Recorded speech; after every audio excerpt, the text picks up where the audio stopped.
¿Qué tal? ¿Cómo están? Soy Rogelio Laguna. Les doy la bienvenida al Foro Internacional de Género y Diversidad, que, bueno, asiduamente organiza la UNAM San Antonio a nombre de su titular, la ingeniera Paula de Gortari, todo el equipo académico y técnico de esta sede de la UNAM.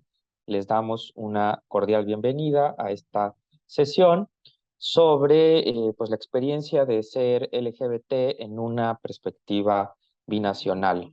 Para ello me acompañan el día de hoy Mario Gómez Zamora, Juan Alberto Monge, que ahorita los conocerán un poco más, que nos van a platicar sobre su experiencia y sus reflexiones sobre, bueno, vivir como una persona LGBT en estos contextos de migración, de movilidad internacional, particularmente en estos dos países que cada vez se acercan más, pero que también mantienen importantes diferencias. Si quieren, vamos a empezar dando la palabra a Mario Gómez Zamora para que nos cuente un poco de quién es y cuál es su trabajo. Él, bueno, pertenece a la Universidad de California en Santa Cruz y nos da muchísimo gusto, Mario, que estés con nosotros. ¿Por qué no nos cuentas, bueno, cuál es tu formación, si estudiaste en México, en Estados Unidos, y bueno, a qué te dedicas actualmente? Va, perfecto. Muchas gracias a Rogelio y Miguel por la invitación y por el espacio. Es un honor estar acá con ustedes. Sí, mi formación académica ha sido en los dos países. Yo crecí en Tangancícuaro, Michoacán. Es una comunidad que está cerca de la ciudad de Zamora, cerca de las comunidades purépechas que están acá en la Cañada. Un poquito del contexto geográfico. Y bueno, yo estudié para maestro de historia de secundaria en la normal superior que está en Zamora, Michoacán. Siempre me ha llamado la atención la historia, la enseñanza, la memoria. Y bueno, entonces después me voy a hacer mi maestría a la Universidad Michoacana en el Instituto de Investigaciones Históricas en enseñanza de la historia. Entonces ahí trabajamos un proyecto de historia oral con estudiantes de la secundaria técnica forestal de Patamban y colectamos historias. Esas historias se convirtieron un momento en un libro y este año el librito va a salir traducido al purépecha y al inglés como segunda edición. Y las historias fueron colectadas con las personas pues de mayor edad, ¿no? En la comunidad de Patamban. Y después trabajo un rato allá en Michoacán, en un proyectos de investigación en el Colegio de Michoacán y luego me vengo a hacer el doctorado, pues siguiendo a mis padres también, ¿no? Porque mis padres son migrantes, tienen ya bastantes años viviendo en el Valle Central en California y ahora están conmigo acá en Santa Cruz. Y actualmente estoy cursando el doctorado en estudios latinoamericanos y latinos en el departamento, se llama Latin American Latino Studies, en la Universidad de California, que está en Santa Cruz, que está más hacia el norte de California. Y bueno, es en lo que estoy ahorita trabajando mi tesis. Trabajo temas de género, sexualidad, migración, performatividad, danza, memoria, archivo. O sea, mi programa es muy interdisciplinar y mi formación, creo, como maestro y en la historia me ha permitido como jugar con varias disciplinas. Y pues he estado acá, ¿no? Ya desde hace varios años, ya creo que ya como algunos 6 años viviendo, estableciéndome acá. Que antes iba y venía, ¿no? Conocía un poquito la vida de acá, pero pues estaba estudiando en México y en proyectos de investigación y no me quedaba totalmente, pero sí he podido conocer esos paralelismos de estar en dos países, en un pueblo y en una ciudad más o menos pequeña, en donde el estar y el ser en mi cuerpo, desde una persona que me identifico como queer, gay, ha sido muy diferente, ¿no? Sobre todo en el sentido de dónde me siento más seguro y dónde me puedo sentir que florezco más. Y tristemente, ¿no? En mi pueblo, por la homofobia, por varios temas culturales, no me sentía que pudiera extenderme demasiado. En otras cuestiones quizás sí, pero en mi identidad, en mi corazón, en mi sentir, no lo lograba, ¿no? Y eso ha cambiado un poco estando acá. Ya. Muy bien, pues ahorita regresaremos a ese tema porque sin duda es una perspectiva interesante este contraste entre los dos países, donde, bueno, les voy a ser sincero, ya en la anterior plática que tuvimos, pues lamentablemente México sale un poco mal parado en este contraste, pero también vale la pena de repente como rastrear si hay, aún hay alguna cosa que podamos rescatar de vivir como una persona de la diversidad sexual en México. Pero ahorita regreso con Mario y quiero dar la bienvenida a Juan Alberto Monge. Él estudió en el Instituto Tecnológico de Estudios Superiores de Monterrey, también es egresado de la UNAM. Desde hace algunos años, bueno, pues por azares del destino vive en Nevada y bueno, también tiene proyectos y cosas que lo hacen estar en la Ciudad de México y bueno, lo invité también para que nos cuente, bueno, platícanos primero cuál es tu perfil, tu perspectiva de tu trabajo y quién eres y después si quieres seguimos platicando también en estos otros temas. Bienvenido, Juan.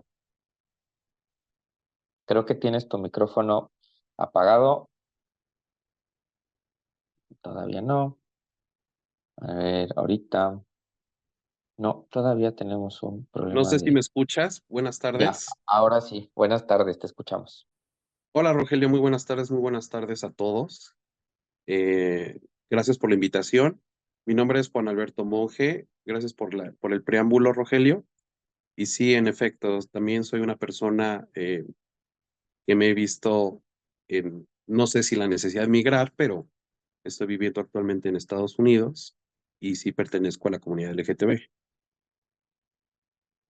Este, Platícanos un poco más de tu formación, de qué es lo que estás actualmente haciendo en Estados Unidos, Juan. Bueno, pues mi formación es, soy egresado del TEC de Monterrey, Campus Estado de México. Soy de la promoción 2006. Me gradué como licenciado en negocios internacionales y seguí mi camino profesional en el ámbito comercial, trabajando en diversas empresas aquí en la Ciudad de México. Era cuando yo todavía radicaba en la Ciudad de México y después le di un poquito un giro y empecé a prepararme en el tema de las humanidades. Terminé mi carrera de Filosofía y Letras en la Universidad Nacional Autónoma de México, en la Facultad de la Filosofía y Letras. Y bueno, estoy en un proceso de titulación y bueno, actualmente en Estados Unidos estoy ejerciendo en el campo comercial, en la emprendeduría, del tema de los servicios, y eso es lo que actualmente estoy haciendo en Estados Unidos, en la ciudad de Nevada, en la ciudad de Reno, en Nevada. Bueno, pues bienvenido, Juan. Ahorita Gracias. platicaremos un poquito más de tu experiencia. Pues vamos, Mario, de regreso a lo que nos contabas. Parece que hay para ti un contraste importante entre pertenecer a la comunidad LGBTQI+ en Michoacán, de donde eres originario, que en Estados Unidos, particularmente en California, donde estás. Quisiera que nos contaras por qué piensas esto, si tiene que ver más con el proceso tal vez de migrar, como de sentirte en un espacio más seguro y no tanto a lo mejor como aquí me ve mi familia o me ven mis excompañeros de la carrera, o de verdad tú sentías que había un ambiente más violento. ¿Por qué no nos platicas un poco sobre estos contrastes de tu experiencia, por favor? Ya, muy bien, Rogelio. Sí, hay varias aristas, ¿no? Que tocar, creo, en ese sentido. Creo que el mayor tiene que ver con sentirme seguro conmigo, con mi familia. Crecí en una familia mixta, ¿no? Mi madre es de Tangancícuaro, Michoacán, es mestiza y mi padre viene de una familia purépecha. Entonces, crecí más apegado con las memorias, las tradiciones del lado de mi familia paterna, porque por lado de mi familia materna son más tradicionales en el sentido católico y cuestiones religiosas, ¿no? Aunque por otro lado, con mi padre, y crecí muy de cerca con mi abuelo y con mi abuela, eh, varias de las tradiciones y sobre todo de género eran muy binarias, muy cargadas, ¿no? Si mi abuelo me encontraba en la cocina con mi abuela, había un señalamiento de niño, ¿no? Había un señalamiento de que si me ponían una falda o se me iba a caer el pene. Había cosas que desde niño siempre eran como un guamazo, ¿no? En la espalda, ¿no? Y un miedo y un cuestionamiento de, pero ¿por qué es así? ¿Por qué tiene que ser así? conforme iba creciendo, pues había varias historias, ¿no? Por ejemplo, mi abuelo me decía que cuando me casara, buscara una mujer quizás como mi abuela, ¿no? Que fuera de la Sierra Purépecha en este caso, que fuera callada o reservada, de hogar, que no fuera una mujer callejera. Entonces, con estas historias crecí constantemente en la mesa, ¿no? Y traté de hacerlo, traté de, pues, enmarcarme, ¿no? En la heterosexualidad lo más que podía, lo más que pude, pero obviamente, pues, no era lo que siempre fui, ¿no? Desde niño. Entonces siempre me sentí como con ese miedo y esa angustia. Cuando era niño también, mis abuelos tenían un vecino que vivía en la parte, como en un corral, en una granja atrás, ¿no? Este vecino, que es parte de mi historia de vida, cuando yo tenía como 5 años, se suicidó. Eh, este chico, recuerdo que su performatividad corporal era pues femenina, ¿no? Se meneaba quizás cuando caminaba. Recuerdo como esas. Y varias de las personas, incluyendo mis tíos, lo llamaban maricón o María o Marimar, estaba la novela de Thalía, ¿no? En ese momento. Entonces, cuando Hugo, se llamaba Hugo, y lo menciono en mi tesis y lo honro y lo recuerdo con mucho cariño y respeto, se quita la vida, aunque no conocía yo bien las causas, mi pensar era que quizás ese era mi camino, o que quizás eso es lo que podía pasar si yo abría más de lo que había en mí, ¿no? Como que la ecuación era Hugo, muerte, pues para mí quizás era el camino. Entonces, esa muerte me ha acompañado siempre, ¿no? Ese suicidio. Y ahora lo he tratado de ver con compasión, con amor también, y entender y admirar y respetar la figura de Hugo en mi vida. Pero fue duro y eso me hizo crecer con este pánico y este miedo. Además de que el pueblo en general es muy homofóbico y creo que ha habido un pequeño avance, sigue habiendo estos disparos, ¿no? De violencia, de discriminación, de señalamientos verbales, incluso físicos en algunas ocasiones a la comunidad LGBTQ, que no me hacían sentir que yo podía estar, ¿no? Que mi hogar en mi cuerpo no se sentía con tranquilidad en mi pueblo. Entonces es ahí que, bueno, siguiendo también mi educación, decido, creo que es momento de partir.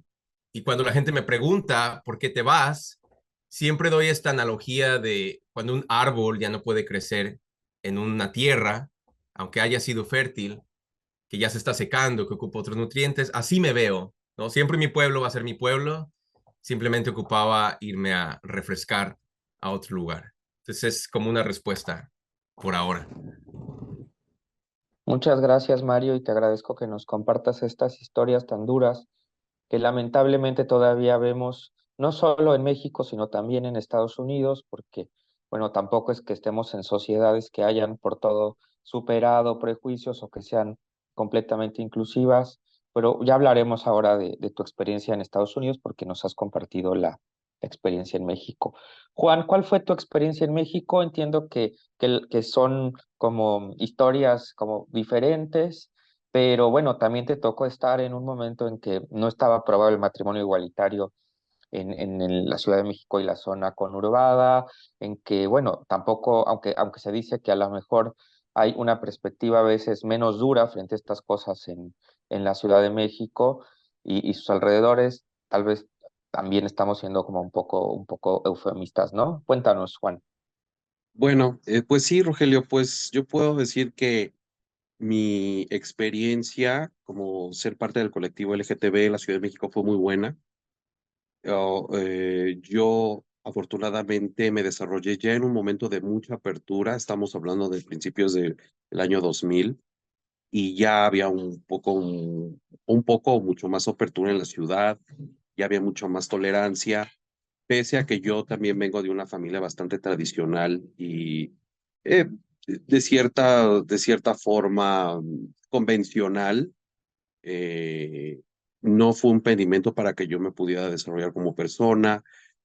Por supuesto, como ser parte del colectivo, pasas por muchas cosas como discriminación, como puede ser ciertas agresiones, pero realmente el vivir en una ciudad que te da la oportunidad de tener muchas opciones y de tener las condiciones para que tú te puedas desarrollar de una manera óptima, creo que eso siempre lo voy a agradecer de Ciudad de México. Entonces, eso fue lo que puedo decir. Bueno, es lo que puedo decir de mi experiencia viviendo en Ciudad de México hasta, no sé, los últimos 2 años. Por Oye, supuesto, Juan, dígame, dime. sí, pero en la prepa, o sea, tú decías, tengo una familia un poco conservadora, pero bueno, no es el único caso, ¿no? Hay profesores que son, pues que discriminan, hay instituciones que todavía discriminan. Digamos, tu experiencia en general fue buena, pero ¿sentiste en algún momento que sí había algunos elementos como de exclusión o discriminación? Fíjate que sí puedo decir que sí existió un cierto bullying en la prepa, pero no tanto, no lo puedo sentir así. Pese a que yo nunca eh, viví realmente como en el closet, siempre me mostré como soy y siempre estuve cómodo con mi feminidad, o sea, nunca la oculté o me vi en la necesidad de reprimirme. Sí hubo ciertos episodios que uno tiene que pasar, pero creo que no fueron contundentes o fueron que me marcaran de una manera negativa en mi vida. Donde sí yo lo vi mucho más fuerte fue en el tema, en el ámbito profesional, porque bueno, es evidente que tú te desarrollas en un ambiente bastante patriarcal, bastante machista, en el cual sí tienes que mantener ciertos lineamientos, ¿no? Cierta contención y creo que en ese aspecto sí pude ver limitadas muchas de mis posibilidades como crecimiento profesional solamente por el simple hecho de ser una persona soltera, no casada y todo ese tema de que siempre se ve en el mundo empresarial o de corporativo, ¿no? Siempre se apunta o se perfila hacia individuos que están en una sociedad conyugal, bueno, que están casados, que tienen familia y que podríamos decir que tienen una vida, pues normal, ¿no? Como se le dice. Pero yo creo Heteronormada. que heteronormada, pero yo creo que solamente en ese aspecto. En el lado personal, en el lado social, donde yo me he desenvuelto, pues he tenido muy pocas incidencias al afrontarme en ser parte de una comunidad y sobre todo, pues he disfrutado del anonimato que te brinda el vivir en una gran urbe como la Ciudad de México, porque es como un blindaje, ¿no? No tienes, vives con gente, pues, con cierto grado de progresismo social. Entonces eso ha sido algo muy significativo y algo que ha ayudado mucho a facilitar pues tu vida, ¿no? El desarrollo de tu vida.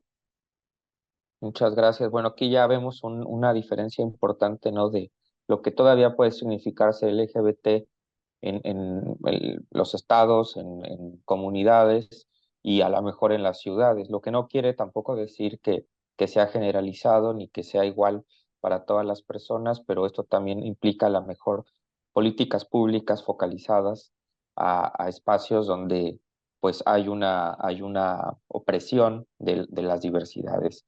Muchas gracias, Juan.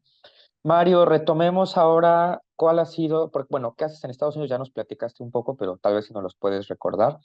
¿Y cuál ha sido tu experiencia de ser una persona LGBT y migrante en Estados Unidos? Ya, muy bien, Rogelio. Am, sí, mira, algo que también quiero enfatizar es, no quiero romantizar como que la migración lo cura, ¿no? Todo, porque incluso las personas LGBTQ+, que viven o vivimos acá, enfrentamos complejidades en varias formas, ¿no? Yo lo veo de repente en las comunidades rurales o comunidades más pequeñas donde toda la gente se conoce, que se reproducen muchas de las dinámicas que pasan en un pueblo en México o quizás en América Latina. Entonces, sin embargo, veo, por ejemplo, en el tema de matrimonio igualitario, de derechos para las chicas trans, por ejemplo, de adquirir medicamento. eh, en el caso de California, porque luego cada estado es muy particular, sí veo más posibilidades de adquirir algunas situaciones, ¿no? O, por ejemplo, una amiga trans me dice, bueno, sé que si aquí me matan en Estados Unidos, por lo menos algo la gente va a hacer, ¿no? O algo se va a movilizar. Si pasa en Michoacán, quizás, pues ahí quedaré en el silencio, en el olvido. No sé, hay como estos contrastes de qué tanto se puede hacer y movilizar la sociedad y qué tanto puede importar, ¿no? Y ahí entra un poco mis temas de investigación, que tiene que ver con el silencio. Eh, Les comentaba hace un rato que crecí muy de cerca con las historias de mi abuelo, Enrique Gómez Montelongo, ¿no? Él creció en Paracho, Michoacán, y después migran a Tangancícuaro con mi abuela cuando se casan. Y él me contaba varias historias, ¿no? Entre esas historias no había una historia que enalteciera o celebrara a la comunidad queer o LGBTQ+. Al contrario, no era como un pecado, algo no celebrado. Entonces, en mi trabajo de investigación, algo que he visto es que, bueno, he trabajado tanto la historia oral, pero nos faltan más historias, ¿no? Han hecho falta más historias y eso es en lo que me he enfocado en los últimos años, ¿no? En mi tesis doctoral, en hablar de las historias LGBTQ+, en hablar de los silencios, de las violencias, que es muy duro, ¿no? Hablarlo, pero es lo que he estado trabajando en los últimos años. Y también hablo de la celebración, ¿no? De qué respuestas, por ejemplo, las danzas, la performatividad, hablo en este caso de las maringuillas en Michoacán, pero también en Estados Unidos, donde se reproducen mucho de las situaciones que pasan en cuanto a la cultura purépecha indígena en Estados Unidos. Eh, y hay un contraste también muy interesante porque si bien varias de las personas con las que yo trabajo en Estados Unidos encuentran esta posibilidad de expresarse, por ejemplo, si viven en San Francisco, que es una meca, ¿no? de la comunidad LGBTQ, cuando topan con sus familias de su pueblo en Estados Unidos, la discriminación y la homofobia es tan parecida como lo es en Michoacán, ¿no? Entonces, pueden encontrar quizás espacios como estos pequeñas islas o pequeños encuentros con comunidades que quizás no son de su pueblo, de sus comunidades de origen, pero sí siguen topando estas situaciones amargas, ¿no? Y agrias que pasan. En mi caso, pues me he sentido obviamente más tranquilo, más pleno, ¿no? Que puedo estar con mi pareja, tomar su mano públicamente, que si bien lo hiciera en mi pueblo, quizás no me sentiría seguro, ¿no? Eso es el primer tema, más allá de la homofobia o la violencia anti-gay, creo que es como esa seguridad inmediata que sientes cuando piensas en la posibilidad de que tu pareja puede ser una pareja de tu mismo sexo, ¿no? O su expresión de género es la misma que la tuya. Eso es como algo que ha sido en mi corazón muy reconfortante, ¿no? Y creo que ahí, hablando de políticas públicas y pensando también en las infancias, es importante pensar cuando eres niña, niño, qué sueñas, ¿no? ¿Qué puedes ver? Y ahí me baso mucho en una autora que se llama Marlene Guayar, es una activista trans feminista en Argentina, y ella habla de su experiencia trans como una mujer que no podía reflejarse, ¿no? No podía verse porque pues no había un ejemplo. Y en la experiencia en Estados Unidos me ha permitido como pensar, ¿no? Y soñar en lo que no pude soñar, en lo que no pude ver un camino. Mi abuelo me hablaba mucho de plantearme un camino en la tierra, ¿no? Como en un surco, en una tierra para crecer cultivo. Y me decía, usted plántese una línea ahí, mijito, y sígala derecho y va a ver que va a llegar muy lejos, ¿no? Pero pues esa línea era heteronormada, ¿no? Era una línea que la sigo y sigo su consejo, pero ahora le he puesto mis colores y mis desviaciones y mis formas, ¿no? En que esa vida quizás no va a ser con una mujer, sino con un hombre, con un chico, que va a ser a mi manera. Aunque siga sus tradiciones y sus formas, la he pintado, la he ido pintando a mi forma, ¿no? Desde acá, no pudo florecer estando en mi pueblo. Y bueno, ese es un tema que duele, ha sido duro, porque cuando regreso es como, a ver, ¿cómo me siento estando en mi pueblo, no? Me tomo unos días como agarrar el ritmo y decir, estoy bien, no está pasando nada, estamos seguros. Y es algo que incomoda porque acá no lo pienso, ¿no? O sea, sé que hay cosas que pasan. Um, Hace algunos meses estábamos con mi pareja enfrente de la playa aquí en Santa Cruz y quizás era un grupito de adolescentes latinos que nos gritaron jotos, ¿no? Es algo que no había escuchado en años, años. Y fue como un recordatorio de que pues esto sigue ahí, ¿no? Que hay alguien que te puede señalar nomás porque se les antoja y porque han crecido en este contexto de violencias y de homofobia. y me pone a repensar que hay más trabajo y muchas más cosas que hacer, que es posible ser y existir, pero hay todo un surco aún que seguir abriendo. Bueno, no sé si responda a la pregunta. Sí, sí, muchas gracias. Ahorita regresaré a un punto que quiero tocar contigo. Juan, cuéntanos tú cuál fue tu experiencia. Bueno, Mario se va a estudiar, como recuerden que nos contó, pero tu experiencia es diferente. Entonces, cuéntanos qué ha sido para ti ser LGBTQ en Estados Unidos. En otro estado, también recordemos que Mario está en California, Juan está en Nevada, y esto también puede generar diferencias o no. ¿Por qué no nos platicas, Juan? Sí, claro, bueno, pues mi experiencia ser como LGTB no ha sido, no ha sido tan mala, pero tampoco ha sido mucho mejor que en la Ciudad de México. Bueno, hay que recordar, yo vivo en una ciudad que se llama Reno, es la segunda ciudad más grande del estado de Nevada en cuanto a importancia económica, política, social y todo. Y pese a ser vecino de un estado muy poderoso y muy importante como es California, pues sí, sigue habiendo todo ese rezago, ¿no? De ese estado que puede ser Reno, se le puede llamar un estado redneck y, y también un estado muy republicano. Entonces, eso te habla de que es un estado que tiene una sociedad anclada en las tradiciones, en tradiciones muy antiguas. A veces pienso que viajé al siglo XIX y sí hay muy poca apertura para nosotros, pese a que también existe la marcha, que por cierto va a ser en septiembre.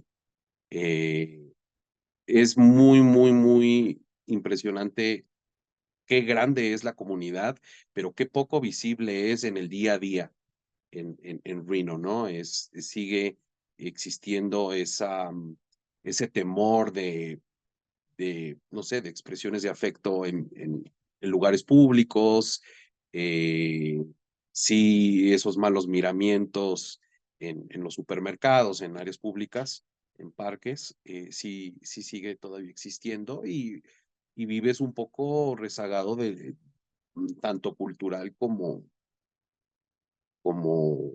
socialmente en un pueblo tan pequeño, ¿no? Esa podría decir que es mi experiencia a grandes rasgos en la ciudad de Reno. eh, y pues sí. Juan, y tu experiencia, ¿has tenido alguna, o sea, entiendo un poco lo que nos dices de, no siento esta seguridad, como a lo mejor podría sentir en otro estado, como de que no va a pasar nada si tengo muestras de afecto en público o digo ciertas cosas como más públicamente? Pero tú has visto, has escuchado, hay noticias de violencia o de actos discriminatorios eh, frente a personas LGBT, y o por qué esté como sensación de que hay que tener cuidado un poco. No, fíjate que yo siento que hay bastante manipulación mediática en los medios locales, por lo menos, en cuanto a violencia en general. Pese a que es una comunidad pequeña de 350,000 habitantes, lo que es la ciudad de Reno y sus alrededores, sí yo noto que existe una manipulación mediática en cuanto a la violencia.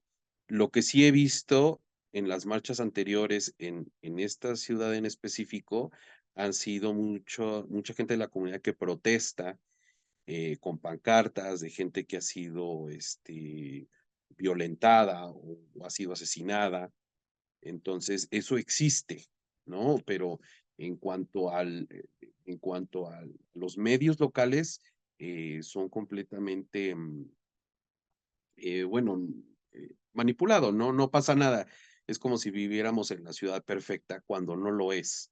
Cuando hay violencia, cuando existe violencia en las escuelas, cuando existe violencia, la común violencia que existe en la mayor parte de los estados y de las ciudades de aquí, bueno, de Estados Unidos. Esa es mi percepción.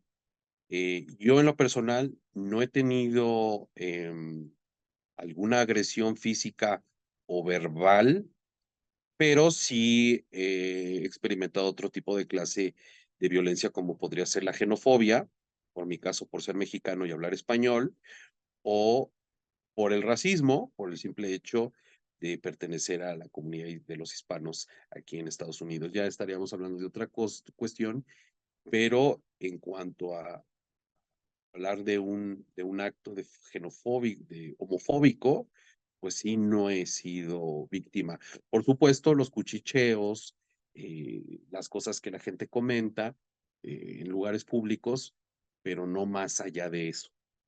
Eso es lo que yo pudiera decir en cuanto a mi experiencia. Muchas gracias. Pues ya nos vamos acercando al final de esta charla, pero voy a aprovechar para hacerles dos preguntas en combo para, para que no se me olviden y no nos vayamos sin escuchar su respuesta. Mario, hay una crítica a que la comunidad LGBT en Estados Unidos se ha constituido alrededor del consumo y que sería algo que nos diferenciaría, por ejemplo, en México o en otros lugares, frente a lo que pasa en Estados Unidos, que sí está asociada como a ciertos productos, marcas, un estilo de vida. Y bueno, ¿qué pasa si no llegas a mantener un nivel de vida como este? Y también les pregunto, bueno, primero a Mari y luego vamos con Juan, ¿qué le recomendarían a una persona LGBT mexicana que se quiere ir a estudiar a Estados Unidos, que quiere, bueno, ver qué hay para allá en su vida? Entonces vamos con Mario y después le haré las mismas preguntas a Juan. Adelante, Mario. Fíjate, Rogelio, la primera pregunta, y de repente se puede conectar con la segunda, es muy interesante porque yo he visto, ¿no? Esa sociedad de consumo, por ejemplo, cuando hablamos de San Francisco y qué tipo de marketing se ha desarrollado alrededor de ser gay, sobre todo LGBTQ+, hay como una manipulación, ¿no? Del cuerpo y del estereotipo de los cuerpos o cuerpas en cuanto a un hombre blanco, musculoso o con ciertas características, quizás clase media, que pueden adquirir y estar en un nivel, pues no sé, como que se vende, ¿no? Una forma de ser gay, que quizás es muy superficial y muy banal, ¿no? No con lo que yo creo que, no sé en el caso de Juan, pero no con el que las comunidades de color nos hacemos eco, nos identificamos. Y a mí me ha pasado bastante, ¿no? En varias ocasiones en las que digo, no soy de esa forma, no me encaja la forma de, por ejemplo, el individualismo o esto del, no sé, nunca he sido una persona como que fashion o hay ciertos estereotipos luego que la gente trata de poner, ¿no? Como para entenderte. Recuerdo que había gente que me preguntaba, oh, pero tú no te vistes de mujer, oh, pero no te comportas de esta forma, ¿no? Como que llega a ver esas cosas que de repente creo que se han vendido en el marketing de que soy un hombre gay, que soy como soy, no puedo ser quizás femenino, masculino, puedo ser como soy, quiero ser. Otra cosa que he visto, sobre todo en el caso de chicas trans, también creo que hay una forma en la que se compra o se vende la forma de ser cuerpo mujer, ¿no? De que, o que a lo mejor se tienes que someter a una cirugía para que te perciban como mujer, ¿no? O te vean como mujer. Y he visto una disputa, una tensión por mujeres trans que dicen, pues no, o sea, yo soy una mujer trans y no tengo que cambiar mi cuerpo para hacer lo que la sociedad quiere que sea, ¿no? Como para que me compren de una manera. Creo que eso sí puedo ver que de alguna manera se ha vendido, ¿no? Creo que el capitalismo está explotando de todas las formas posibles lo que puede, ¿no? Y este recurso de un estereotipo de ser y de vender también la producción del género, creo que sí se ha marcado quizás de manera más latente en Estados Unidos. Sin embargo, incluso desde el movimiento que empieza en los 80s, ¿no? De LGBTQ más fuerte, vemos como esta separación entre grupos blancos y de color, ¿no? De quién tenía acceso a recursos de salud, por ejemplo, con VIH o SIDA o enfermedad de transmisión sexual, cuando a lo mejor en algunos casos las personas que no tienen documentos para vivir en el país, ¿no? Y lo digo con comillas porque esto es todo un tema, pero también ahí te ponen otro lugar, que sería otro tema, pero también se intersecta cuando eres una persona de color en este país, con ciertos privilegios o no, a qué puedes tener acceso. Y ahí entra lo del capitalismo y el marketing muy fuerte, ¿no? Por otro lado, y hay más cosas que decir de esto, pero quiero también atender la segunda pregunta. Yo he encontrado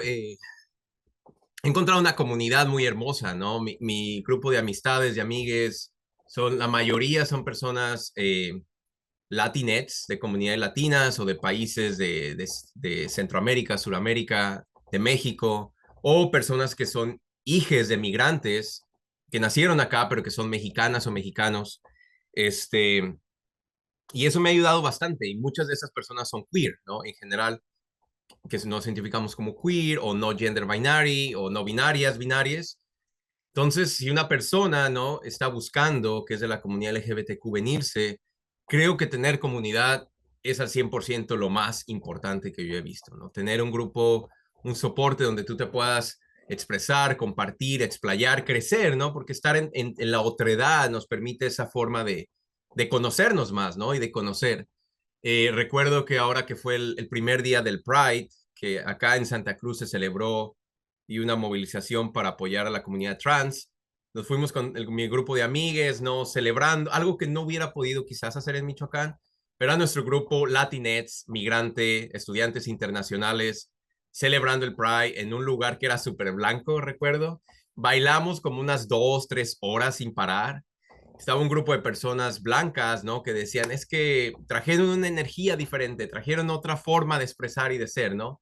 Y eso se siente bien, ¿no? Porque sabes que sí, pues somos diferentes, pero en la diferencia también nos podemos colectivizar o podemos invitar, ¿no? Esa sería como la primera. Y creo que ya segunda, revisar la ciudad políticamente, son conservadores, son más abiertos, abiertas, que puedas llegar a un lugar donde la tierra es más blanda, ¿no? Para poderte asentar. Y pues buscar también, ¿no? ¿Qué trabajos, qué opciones de estudio va a haber? Creo que eso lo iría como viendo en nivel de escala hacia abajo, ¿no? Y priorizar o dar prioridad a algunas cosas. Pero en grandes rasgos eso es lo que puedo decir ahorita. Y bueno, le paso a Juan. Muchas gracias. Juan, también, ¿qué piensas de la comunidad construida alrededor del consumo y qué le recomendarías a quien va, por muchas razones, migrar a Estados Unidos y pertenece a la comunidad LGBT? Pues sí, sí existe una comunidad de consumo bastante fuerte. Es completamente una maquinaria industrial tremenda que tiene mucho potencial en lo económico y que, bueno, sobre todo la comunidad LGTB blanca es el objetivo, ¿no? El llamado target. Eso ya dependerá de la formación individual de cada individuo, o sea, de cada persona, si la gente está encaminada a tener ese tipo de aspiraciones, pues sí podría ser una presa fácil para esto, pero si no, bueno, puedes pasar por alto de todo eso y enfocarte en lo tuyo, ¿no? En lo que a ti te interesa, en lo que a ti te gusta, en lo que a ti te nutre y en lo que consideras que es benéfico para ti. Eso ya dependerá de cada criterio. Y en cuanto a pues algún tipo de recomendación para los mexicanos que quieran emigrar a los Estados Unidos, yo les recomendaría que siempre emigren a, a lugares donde exista cultura, donde tengas acceso a la cultura de una manera mucho más barata. La cultura aquí en Estados Unidos no es gratuita, entonces, sí poder optar por alguna ciudad donde exista una metrópoli, donde exista un, un tejido cultural en el cual te puedas alimentar, puedas echar mano y eso pues normalmente te lo ofrecen las grandes ciudades como Los Ángeles, San Francisco, Chicago, Nueva York. Esa sería mi recomendación que pudiera hacer, ¿no? Son ciudades mucho más abiertas, son ciudades normalmente de corte demócrata. Eso ayuda más hacia las comunidades, las minorías étnicas, raciales, culturales, religiosas. Entonces, eso te ayuda mucho a llevar una vida mucho más llevadera eh, que estando en un estado donde hay mucho pues control, discriminación, eh, falta de acceso, falta de condiciones a las cuales tú puedas aspirar. Entonces, y lo mismo sucedería bueno, lo mismo aplicaría también en los centros universitarios, aprovechar y poder obtener algún tipo de beca o algún tipo de acceso al desarrollo académico, ¿no? A tu desarrollo académico en lo personal. Muchas gracias. Pues ya para cerrar, Mario, ¿con qué te gustaría cerrar después de esta plática? Quedaron, por supuesto, muchos temas, pero bueno, podremos seguir dialogando en otros momentos, pero ¿qué quisieras decir para cerrar tu participación? Bueno, pues gracias nuevamente, Rogelio y Miguel, por la invitación. Ha sido un gran gusto también compartir aquí con Juan y conocer de su experiencia. Algo yo creo que es importante pensar y siempre invitar, ¿no?, a los padres de familia, estudiantes que quieren venirse a Estados Unidos, a la comunidad en general, ¿no? Creo que es importante pensar la heterosexualidad, ¿no? Esa heterosexualidad impuesta y qué significa, ¿no? ¿Qué significa no tener opción? ¿Y qué ha significado históricamente no tener opciones? Cuando ha sido como de una manera, hay varios autores que hablan de esto, ¿no? Que una heterosexualidad obligada a través de la violencia, a través de la discriminación y que se sigue reproduciendo en el presente. Algo yo creo que cuando yo les abrí mi corazón a mis padres, ¿no? Es algo, yo les decía, pues es que no es algo que escogí, no escogí esta forma, ¿no? De vivir o me sentía muy mal, ¿no? De poderlo decir. Ahora me siento con mucho orgullo y muchísima más tranquilidad, pero no es fácil, ¿no? El camino de llevar la contra a la normatividad no es fácil. Creo que es incómodo y sigue siendo incómodo cuando voy como a cortarme el cabello, que el ambiente tiende a ser muy masculino, como abrirte, o sea, uno se abre constantemente, oh, no, mi pareja es hombre, ¿no? O soy gay. Es incómodo tener que seguir, porque no sabes que la persona que te está cortando el cabello va a ser homofóbica o transfóbica. Entonces, nos falta mucho trabajo, ¿no? Donde nos podamos sentir más seguros, más tranquiles y simplemente ser, ¿no? Que lo único que queremos es amarnos y sentirnos con tranquilidad de estar con quien queramos estar o soles si queremos estar por nuestra cuenta, pero pensar en esa imposición de la opción, de que tenemos que abrir nuevos surcos, nuevos caminos para tener opciones. Y claro, si hay más preguntas o alguien quiere contactarme, pues ahí está mi nombre y pueden encontrar mi correo fácilmente. Y bueno, un gustazo. Gracias. Muchas gracias, Mario. Juan, para cerrar, ¿qué te gustaría agregar? Pues nada, agradecer primeramente la invitación que me hiciste, Rogelio, compartir aquí con estas personas que estamos, bueno, en el mismo saco, que padecemos lo mismo, que vivimos el día a día, el ser diferentes en una sociedad agresiva en ese aspecto, y también poder compartir a otras personas que están en este proceso de autoconocimiento en cuanto a lo sexual o en cuanto a la sexualidad del individuo, pues decirle que no tengan miedo, que si su deseo es inmigrar a Estados Unidos o al país donde sea, que lo hagan y que creo que tus valores éticos, tus valores humanos y sobre todo tu dignidad propia, el amor propio que puedas tener, esa es la mejor seguridad que tú puedas proyectarle a los demás y decir que somos una comunidad valiosa, que somos seres humanos valiosos, que aportamos a una sociedad y que podemos ser perfectamente funcionales. Lo somos, pagamos impuestos, hacemos muchas cosas y muchas contribuciones a la sociedad. Y eso es lo que les puedo decir, que se informen bien, que investiguen bien si quieren venir para acá, que necesitan, que nada es imposible y que nunca dejen de soñar, que nunca dejen de crecer y de vivir y de disfrutar la vida, es lo que les puedo decir. Muchas gracias, Juan. Pues con estos mensajes de cierre damos por concluida esta sesión del Foro Internacional de Género y Diversidad que organiza la UNAM San Antonio. Agradezco a todas las personas que nos siguieron. Por favor, déjenos sus comentarios en las redes sociales en donde estén viendo este video. Estaremos atentos para conocer sus preguntas y sus impresiones.